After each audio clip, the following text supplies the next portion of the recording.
Қайырлы күн құрметті көрермендер, біздің бүгінгі сабағымыздың тақырыбы салауатты өмір салты.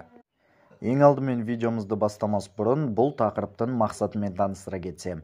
Жалпы спорт жас ұрпақтың салауатты өмір сүруге көзқарасын қалыптастыру, олардың денсаулығын сақтауға, қоршаған ортаны таза ұстауға және жоғары сапалы білім алып, сол білімді келешектегі өмірінде пайдалана білуге тәрбиелеу.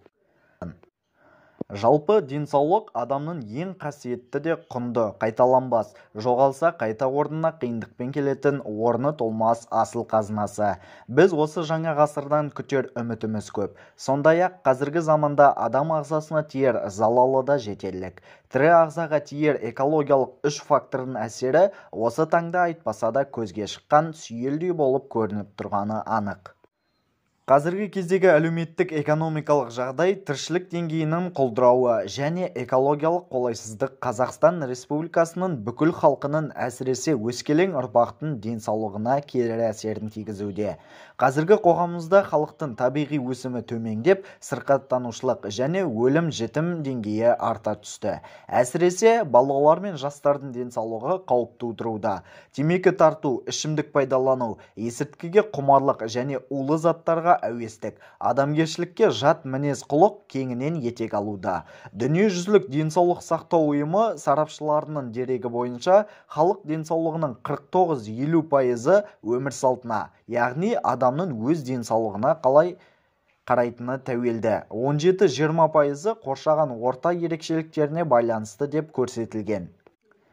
Келесі бізде сұрағымыз, салауатты өмір салты дегеніміз не? Салауатты өмір салтын 5 бағытқа бөліп қарауға болады. Бірінші, зиянды әдеттерден аулақ болу. Екінші, әлеуметтік тұрмысты жақсарту, күйзелісті болдырмау. Үшінші, денсаулықты сақтау, нығайту, спортпен шұғылдану. Бесінші, бос уақытты тиімді пайдалану. Және де соңғы, сапалы тамақтану, жеке бас гигиенасын сақтау. Жалпы салауатты өмір салтын жақсы ұстауымыз үшін біз зиянды заттардан, денсаулығымызға кері әсерін тигізетін заттардан аулақ болуымыз қажет. Осыған байланысты ПОВТ 931 тобының белсенді студенті Қадырғалиев Аслан баршаңызды салауатты өмір салтымен айналысуға, спортпен өзімізді жақсы шынықтыруға шақырамын. Қозғалыс өмір негізі ол спорттық жарыстар өткізу, жыл маусымдарына байланысты таза ауада ойындар өткізу, сабақ үстіндегі сергіту сәттері, спорттық үзілістер ұйымдастыру, спорттық үйірмелер мен секциялар, экскурсия, саяхаттар және де денсаулық күні тағы да басқа денсаулыққа пайдасын тигізетін шаралармен айналысу. Ұлы ойшыл Сократқа кезінде мынадай сұрақ қойылыпты. Адамға өмірде не қымбаттырақ, байлық па әлде атақ па депті. Сонда Сократ, байлық та, атақ та, даңқ та адамды шын бақытты ете алмайды. Ауру патшадан дені сау кедей бақыттырақ деп жауап беріпті. Яғни, адам бақытты болу үшін оған денсаулық керек, ал денсаулықтың кепілі салауаттық. Сондықтан зиянды әдеттерден аулақ болып, салауатты өмір сүрейік.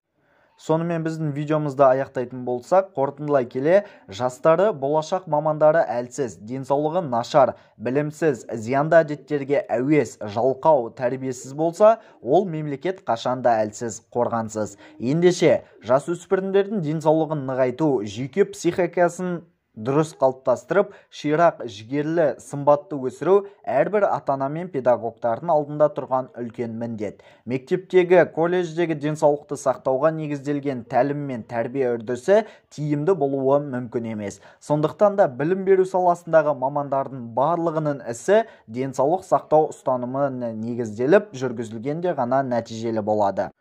ПОВТ 931 топ студенттері салауатты өмір салтын ұстанамыз. Барлығыңызды салауатты өмір салтын спортпен айналысуға шақырамыз.